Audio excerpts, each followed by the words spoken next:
اس وقت تک کوئی شخص نہ ایماندار ہو سکتا ہے، نہ وہ ایمان کی لذت کو پا سکتا ہے، نہ وہ ایمان کی حلاوت کو پا سکتا ہے، نہ وہ ایمان کے مٹھاس کو پا سکتا ہے۔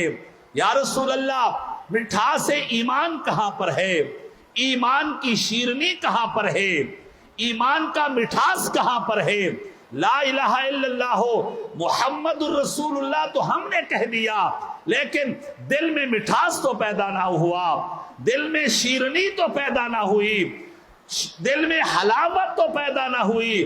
میرے حبیب علیہ الصلوۃ والتسلیم نے فرمایا، اگر تم لا الہ الا اللہ کی حلاوت محسوس کرنا چاہتے ہو تو پھر رب کے حضور میں سجدے کیا کرو، اور لا الہ الا اللہ کا مٹھاس محسوس کرنا چاہتے ہو تو رب کی بارگاہ میں جھکا کرو۔